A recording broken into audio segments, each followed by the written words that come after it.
Chapter 16. The Cruelties and Comforts of Lin Lai. Sophia fumbles in the dark for her penlight. She clicks it on to make sure it works, then turns it off again just as quickly. Silently, she slides from her sleeping bag, glancing around at the others as she does. They're sound asleep. Good.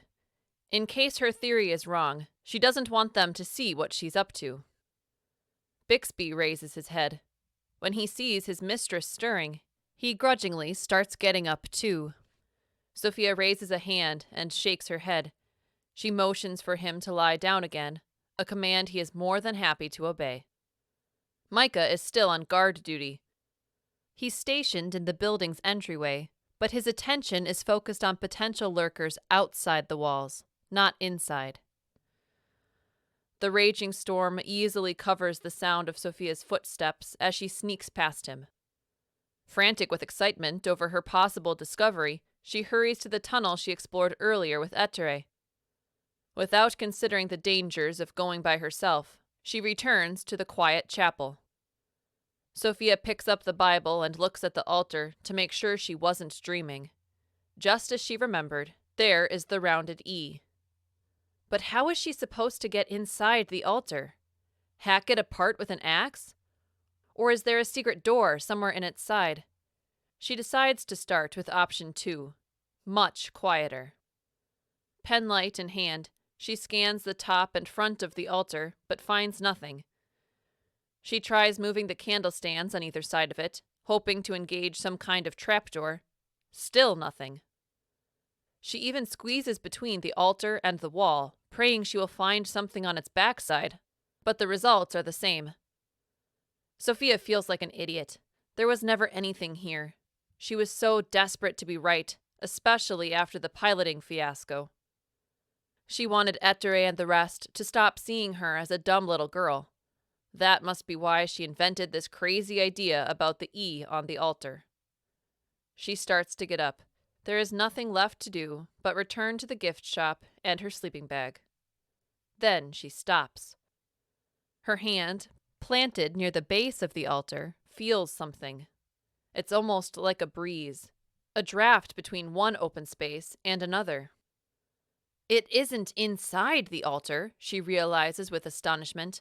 The relic is under it. Placing her back against the altar and her feet against the wall, Sophia pushes with all her might. At first, nothing happens. Then, ever so slowly, the altar slides backward. Inch by inch, with each surging of her strength, she shoves it away from the wall. When she can push no more, she clambers to her feet and looks proudly down into the hole she has uncovered. It isn't large, a square only about 20 inches long on each side. The ladder down is made of handholds and footholds, sculpted directly into the stone itself. She knows she should wake Etere and the others. This is their victory too, but how much more satisfying will it be when she shows up and drops the relic right onto his lap? Then he'll learn to treat her less like a dumb kid, and more like an equal. With the penlight in her mouth, Sophia descends into the hole. The room below is roughly the same size and shape as the chapel above, but with a slightly lower ceiling. A few dark holes in the walls emit low moans like the mouths of tortured spirits. Other than these, the hallowed vault is featureless, except, of course, for the stone pedestal on the opposite end of the room. Sophia takes a deep breath and approaches it. There's something on top of the pedestal, something small and round, and flimsier than she expected. Her heart sinks. This is no relic. Instead, propped onto its side, is a rolled-up, mildewy piece of paper.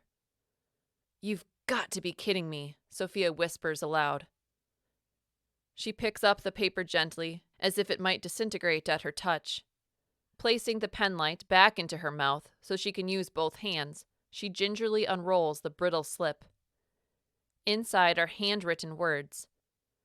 Whoever wrote it has left a short, cryptic poem. Unmoving I am, yet moved on have I, the relic with me where the cliff dwellers fly.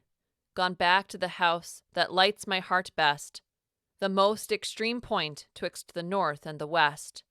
Find me there, if you dare, and possess the wit, to locate a land where the continents split.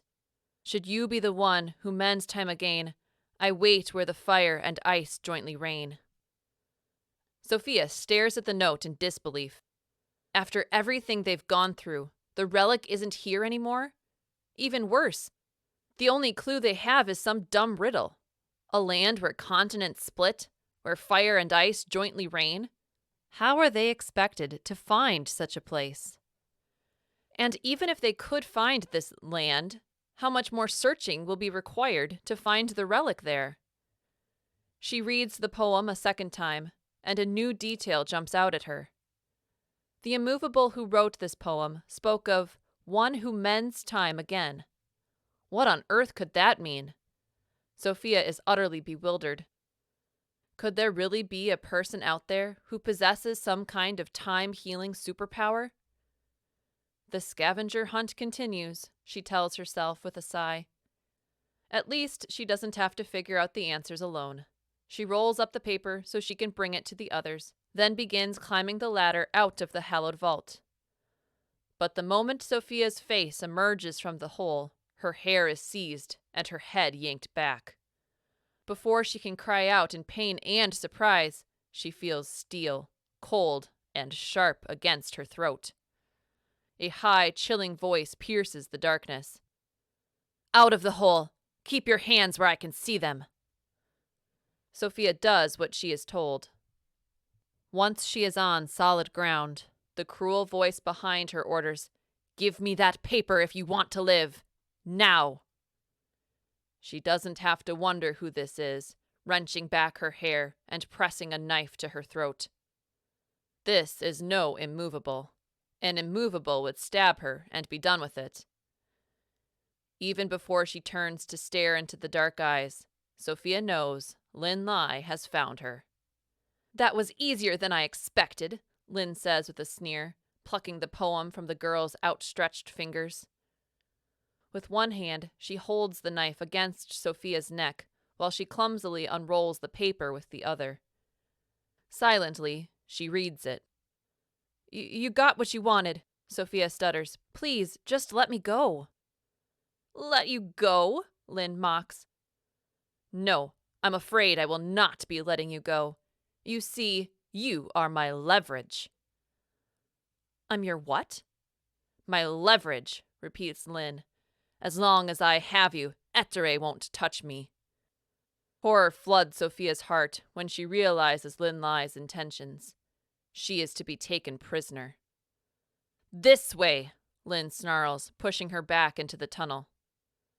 Sophia wants to scream for help, wants to run, but she knows if she does, it will end with her lying dead in the cave of lights. How could she have been so foolish? She let her ego stand in the way of better judgment with the plane, and now she has done the same thing at the North Cape. Why didn't she wake them up? Why didn't she bring anyone with her? Because she had something to prove. But the only thing she's proven is how useless she really is. Back in the main chamber of the visitor center, they approach the entryway doors. There, Sophia sees the faint outline of Micah. He's sprawled on the ground, either dead or unconscious. In little more than a week, he has become like a big brother to her, and her heart weeps as she guesses his fate. She expects that Lin will force her immediately through the doors and away from the North Cape Hall. Instead, Lin shoves her past the entryway toward the souvenir shop. Here, Lin stops, clears her throat, and, in a sing-song tone, calls out, wake up, Etere! I have something I must show you!" Sophia hears the rustling of sleeping bags in the darkness. Moments later, Etere stands in front of them, lit faintly by the glow of Sophia's penlight. Behind him stand the shadowy forms of the twins and Dario. Suddenly, Bixby springs forward out of the gloom, snarling and snapping to his mistress's defense.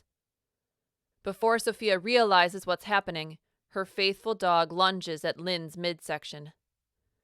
There is a heavy blow, followed by a canine shriek. The well-timed stroke of Lin's iron fist sends Bixby careening to the floor. He twitches once in a final attempt to rescue his best friend, then lies deathly still. In an instant, everything breaks inside Sophia. Her body convulses with sobs, and tears are soon wetting her captor's knife-wielding hand. Lin ignores Sophia's blubbering. All her attention is fixed upon Ettore. Getting right down to business, she says, "You should learn to keep your pawns closer, my love. I know they are expendable pieces, but lose too many, and you leave yourself exposed, vulnerable." "Let her go, Lin," Ettore pleads. "This doesn't concern her." "Whether it does or it doesn't, here is what happens now," says Lin. "I am leaving with the clue." She flourishes the immovable's poem like it's a banner of victory. "And with this girl." Aside to Sophia, Lin whispers, "What is your name?" "Sophia," she replies miserably. "I am leaving with my new friend Sophia," Lin announces. Ettore steps forward, begging, "Lin, please, this is not—" But Lin continues as if Ettore were mute, and his words were no louder than a mime's. She declares, "You will not follow us. You will not look for us. If I see you, your boat, or any of your people again, this girl will pay for your mistake with her life. Stay away, and she stays alive. Do you understand?"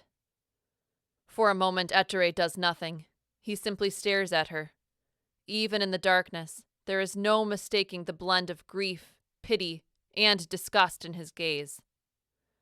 Then, slowly, he nods his agreement. "For once, a wise move," Lin says. To Sophia, she mutters, "Say your goodbyes, girl." But instead of saying her goodbyes, Sophia does something else. At the top of her lungs, she shouts, "Go to the land where continents split." "Shut up!" Lin snarls, pressing the knife against Sophia's throat and yanking her backward. But Sophia won't be stopped. She has realized that she too possesses a tiny bit of leverage. Lin can't kill her now. Maybe later, but not yet. If she does, Ettore and the rest will swarm and overpower her in moments. "It's where fire and ice reign!" The girl screams, even as her throat's movements cause the blade to dig into her skin. She tries to remember something else, anything else, and again cries out, "Go where the cliff dwellers fly!" "I said shut up!" Lin seethes. Hauling Sophia past Bixby's and Micah's bodies, she hurries them through the North Cape Hall's front doors. The world explodes around them. The storm's rampage is worse than ever. Tiny pellets of rain, now frozen into sleet, sting Sophia's bare face and arms. Fully immersed in the cyclone's fury, Lin drags her past the parking lot and a short distance down the road. Here, hidden behind one of the outbuildings, waits a car. Lin throws open the driver's door, then hurls the girl roughly across the center console and into the passenger seat. She herself slides hurriedly inside and locks the car. In a desperate attempt to escape, Sophia presses her door's unlock button. She will make a run for it, even if she dies trying. Nothing happens. "Safety locks," Lin explains with a dark grin. "Do not try to escape again. That was your second strike." "Second? What was the first?" Sophia asks indignantly. "Shouting clues to Ettore," Lin answers. "You don't want to learn what happens when you strike out. Now keep your hands folded behind your head. I will not tolerate any further trouble from you." Lin drives them back along the winding North Cape Road to its end. There, instead of turning south toward the rest of Norway, she heads north. "Where are we going?" Sophia whimpers. Oddly, she feels more tired than anything. "My ship," Lin replies, without taking her eyes off the road. "It is docked beside a little village. My crew is waiting, and ready to leave the moment we are on board." "And then where? Do you know what the clue means? Do you know where to go?" I do, and thanks to you, Ettore will also know. Lin's tone is steely and menacing. For your sake, I pray he does not come after us. The road begins dropping back toward the sea, and before long they come into a village. The name on the welcome sign is one Sophia has seen before. Skarsvåg. This is where Dario planned to take them before the weather turned wild. Yet Lin Lai was crazy enough to sail through the worst of the cyclone to get here. What else would she be crazy enough to do? As Lin parks the car next to the dock, Sophia makes out the rough details of a yacht floating alongside it. It's much larger than the one she took from New York to Norway. Some actor or politician or famous billionaire must have owned it once upon a time, because through its lighted windows she sees nothing but extravagance. Only the richest people dropped that much money on things no one would ever need. Out! Lin barks. Sophia obeys. Outside, Lin leads her to the gangplank, which bridges the gap between dock and boat. She forces Sophia up the ramp first, thus putting a stop to any last-ditch escape attempt. At the top of the gangplank, Lin reaches over Sophia's shoulder and pounds on the door. It opens, and light floods over them. Lin shoves her inside, and the door closes behind them. Sophia wipes the water from her eyes, then looks up at the man who opened the door. His eyes are wide with surprise. Certainly, he didn't expect to see a second dripping wet person come through the door. Thank you, Redbeard, Lin says. Her tone is more cordial than before. Go tell Cook and Columbia that we must leave immediately. Redbeard, Sophia has a hunch that isn't the name on his birth certificate, is towering and muscle-bound. It's easy to see how he earned his nickname, for both hair and beard are rust red, as well as curly and untended. He has rich, loamy eyes, which stare at Lin almost reverently, as if he were receiving orders from the Pope or a president. Where shall I tell them we are going? He asks in a deep and thickly accented voice. Lin casts a sideways glance at Sophia, then says, I suppose it can't hurt to let you know now. Her gaze returns to Redbeard. Tell them to make for Iceland. Sophia feels like kicking herself. How many times has she read about Iceland and dreamed of going there? It's a land of glaciers and volcanoes, of snowfields and geysers. A place where both fire and ice do indeed reign together. Her panicked mind was too unfocused to work out the clues back at the North Cape. It doesn't matter now. Even if Ettore and the others deduce Lin's destination based on the snippet Sophia yelled at them, there's no guarantee they will come for her. What if Lin's threat was enough to dissuade them? What if they never find her, and she remains in the clutches of a lunatic woman until she is either dead or abandoned in some remote land? Come with me, Lin snaps, jolting Sophia from her waking nightmare. For the first time since their initial encounter in the chapel, they find themselves in decent lighting, and Sophia takes a long look at her captor as they march down the marble-tiled hallway. Lin Lai has straight, jet-black hair, most of which is pulled back in a tight bun. Only a few strands hang loose over her dark eyes and petite nose. Her skin is fair, and has a princess-like flawlessness. If Sophia had first seen her in a different context, she might have thought Lin looked sweet and harmless. But with an array of knives strapped to her belt, and metal-plated gloves on her hands, Sophia understands now why Bixby was knocked senseless so easily. Lin Lai is a warrior goddess. Lin halts in front of a door. She produces a set of keys from her jacket pocket and fits one into the lock. Sophia expects to find the darkest, dingiest closet on the other side. Instead, Lin ushers her into a bedroom as luxurious as the rest of the yacht. There is a king bed, a television, and a dresser. In one corner is a bathroom, complete with the largest shower Sophia has ever seen. On the far side of the room, French doors exit onto a private balcony. You will stay here during our voyage, Lin informs her. I think you will be comfortable, if not spoiled. Feel free to breathe fresh air on the balcony if you like. You may use the television, bathroom, and whatever else you find in here. Thanks, Sophia mumbles. I altered the door, Lin continues, so that it locks and unlocks from the outside. There will also be a guard out there, so don't even think of trying to escape. If you do, and I catch you, which I will, you will trade this stateroom for the ship's septic tank. Do you understand? Sophia nods. Good. I will speak with you more tomorrow. For now, I must update my crew.